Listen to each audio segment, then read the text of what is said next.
original Gears of War revolutionized the third person cover shooter, popularizing taking cover behind chest high walls, grey brown environments that seemingly permeated the console space during the Xbox 360 generation.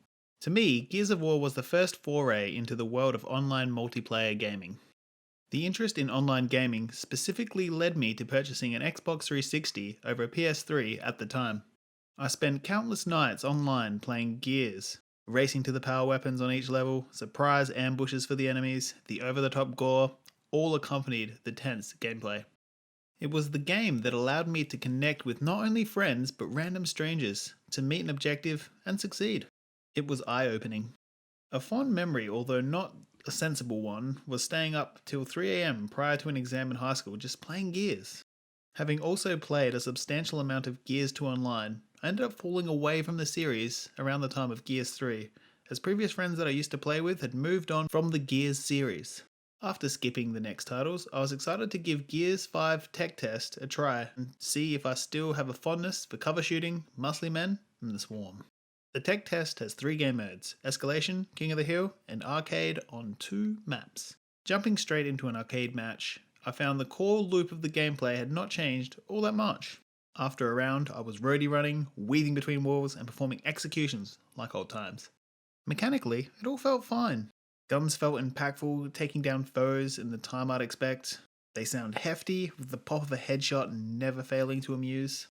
The floatiness between cover, although animated to an inhuman shifting level, was nothing new for the franchise, and the trademark blood was there.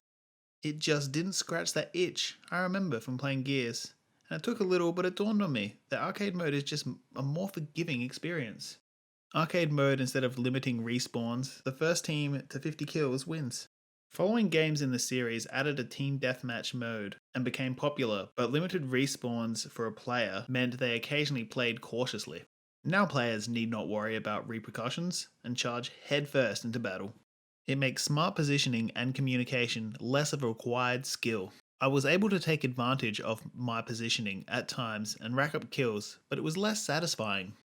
To me, it just interrupts the flow of the game a little too much for my liking. There was less surveying, weighing up the risk, as there was little consequence affecting the more methodical style of gameplay, which I prefer. The purchasing system for power weapons was fun and added some variety to the maps. By exchanging kills for a power weapon, it really incentivized me to try out different weapons, where I'd usually opt for the tried and true. Each match has a different set of weapons, with rounds also including random weapons, so you don't know what you're going to get. Really making the choice of how many kills to exchange for a weapon a tough one. Occasionally, matches snowball due to the nature of the purchasing mechanic, ending very much one-sided. Not as bad as, say, Call of Duty, but it was notable. Ultimately, arcade mode is a casual game mode to assist players in getting accustomed to the mechanics, maps, and to trial other weapons. Gears smile in the face of adversity. You persevere. You overcome.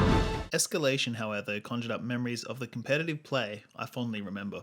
There are 3 objectives, capturing them gains the team points, like King of the Hill. If you are able to hold all 3 points for 6 seconds, the round is automatically won. In Escalation, respawns have restrictions. Players start with 5 lives and get 1 more each round until half-time, where they are restocked. Due to the restrictions, both friends and foes played at a slower pace, taking into consideration positioning of not only themselves, but their teammates. Forcing to play a more strategic and methodical style, as players had to take into consideration how many lives they have left.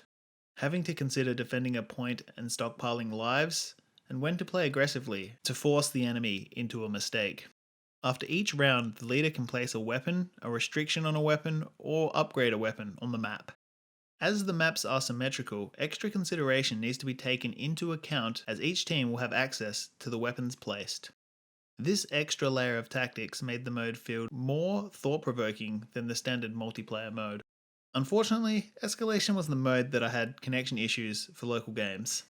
Every match, ping would spike throughout, turning the promising experience into a frustrating affair. The lag was not something that can be overcome. This was no more evident than a particular kill cam. I had ducked back behind cover on my screen and in the kill cam, but unluckily had my head taken clean off. The tech test felt like an actual test rather than a beta to advertise the game, which has become an increasing trend. So I can forgive the connection issues, even if the mode, which has 13 rounds, feels too long. Having spent the majority of the time with these two modes, my thoughts were mixed. I can see the appeal of cover-based shooters. However, arcade and escalation are for two separate audiences. One accommodates the casual pick-up and play style, whilst the other leans into the hardcore competitive gears that I remember. Hopefully, the resources or design decisions don't heavily influence the game too much, giving the game a chance to trade.